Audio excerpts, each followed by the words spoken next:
Assalamualaikum warahmatullahi wabarakatuh. Alhamdulillahirabbil alamin. Wassalatu wassalamu ala asyrofil anbiya'i wal mursalin wa ala alihi wa sahbihi ajma'in. Perkenalkan, saya Mahfuzah dengan NIM 2504202120. Hari ini saya akan mempresentasikan tugas UAS saya yang berjudul Etika Menggunakan Media Sosial Menurut Al-Quran. Pertama, mari kita lihat realitas yang terjadi di sekitar kita. Saat ini, media sosial telah bertransformasi menjadi ruang hidup baru bagi manusia modern. Bisa dibilang, medsos ini seperti pisau bermata dua. Di satu sisi, medsos sangat mempermudah kita untuk bersilaturahmi dan berbagi kebaikan. Tapi, di sisi lain, kalau tidak berhati-hati, medsos bisa memicu krisis moralitas digital atau cyber etis. Kita pasti sering banget melihat fenomena hoaks, ujaran kebencian, cyberbullying, perilaku mengintip atau tajasus, sampai pamer atau ria. Nah, solusinya adalah Al-Quran ternyata sudah menawarkan prinsip komunikasi yang sangat luhur, atau disebut qaulan, serta metode verifikasi yang kita kenal dengan istilah tabayyun. Prinsip-prinsip ini nggak cuma teoritis, tapi sangat aplikatif untuk kita terapkan sehari-hari. Masuk ke konsep dasarnya, Islam memiliki prinsip universal bahwa seluruh aktivitas kita, termasuk aktivitas digital, itu terikat erat dengan hukum syariat. Jadi, anggaplah jari-jari kita saat mengetik di layar gawai itu setara dengan ucapan lisan kita. Apapun yang kita ketik, semuanya akan dipertanggungjawabkan di hadapan Allah.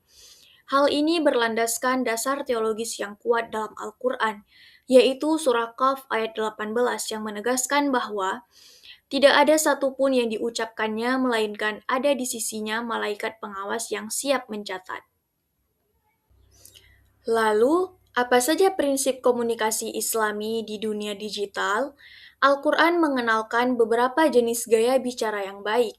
Yang pertama adalah qaulan sadida, artinya perkataan yang benar dan jujur. Berdasarkan surah Al-Ahzab ayat 70, kita wajib mengunggah konten yang berbasis data akurat, bukan hoaks atau manipulasi informasi.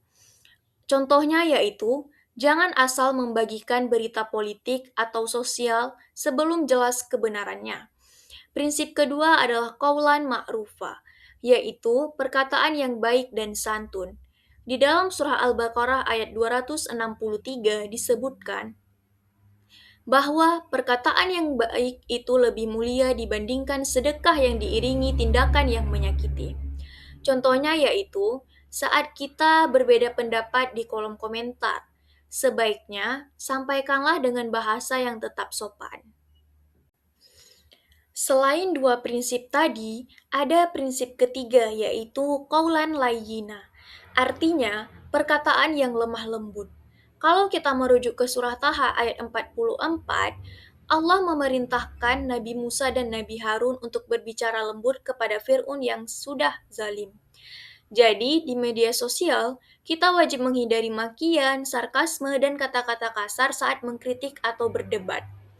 Contohnya yaitu, kalau kita mau menegur kesalahan teman, sebaiknya kita menghubungi mereka secara personal lewat jalur pesan langsung atau DM, bukan malah mempermalukannya di ruang publik atau kolom komentar. Nah, di era post-truth sekarang ini, di mana batas antara kebenaran dan kebohongan itu makin samar, Al-Quran memberikan solusi yang bernama tabayyun. Tabayyun adalah proses konfirmasi, verifikasi, dan validasi data terhadap informasi yang kita terima. Landasan utamanya ada pada surah Al-Hujurat ayat 6, yang mengingatkan kita untuk meneliti kebenaran informasi jika datang dari orang yang fasik. Rasulullah SAW bahkan bersabda dalam hadis riwayat Muslim bahwa menceritakan segala yang didengar tanpa dasar itu sudah termasuk bentuk kedustaan. Contohnya yaitu, sebelum kita meneruskan pesan berantai di grup WhatsApp, sebaiknya kita pastikan dulu kebenaran berita tersebut. Selain memberikan panduan cara berkomunikasi, Al-Quran secara spesifik juga melarang beberapa tindakan negatif saat bermedia sosial. Di dalam surah Al-Hujurat ayat 11, Allah melarang keras perilaku cyberbullying dan body shaming, seperti saling mengolok-ngolok, mencela, atau memanggil dengan julukan yang buruk. Di era modern, contohnya seperti konten prank yang merendahkan martabat orang lain, ejekan fisik di kolom komentar, atau tindakan menyebarkan data pribadi alias doxing. Kemudian di ayat berikutnya, yaitu surah Al-Hujurat ayat 12, kita dilarang melakukan suuzon, tajasus, dan gibah digital. Tajasus di dunia maya itu mirip dengan perilaku stalking, menguntit akun orang lain sengaja buat mencari-cari kelemahannya. Sedangkan gibah digital contohnya yaitu akun-akun gosip yang sengaja membeberkan aib seseorang demi menaikkan nama dia sendiri. Mengapa larangan-larangan tadi begitu ketat? Karena dampaknya sangat nyata, baik secara psikologis maupun spiritual. Secara psikologis, perilaku negatif seperti cyberbullying bisa menyebabkan tekanan mental yang berat dan depresi bagi korbannya. Sementara dari sisi spiritual, medsos seringkali menjebak kita dalam penyakit ria. Jadi, kita terlalu fokus mengejar metrik digital seperti jumlah like, views, dan followers hanya demi mendapatkan pengakuan manusia. Sikap memamerkan ibadah atau kebaikan di media sosial ini bahaya karena bisa menghapus pahala amal ibadah kita. Nah, dari paparan materi saya tadi dapat diambil beberapa kesimpulan. Yang pertama, media sosial adalah ruang akuntabilitas. Setiap ketukan jemari kita diawasi oleh Allah dan akan diadili di akhirat kelak berdasarkan surah Qaf ayat 18. Yang kedua, kita harus menjadikan etika komunikasi berbasis Al-Quran, seperti kaulan sadida, kaulan ma'rufa, dan kaulan layyina sebagai tameng moral digital kita. Yang ketiga, budayakan tabayun atau verifikasi sebagai solusi utama untuk membendung badai hoaks di dunia maya, sesuai dengan surah Al-Hujurat ayat 6.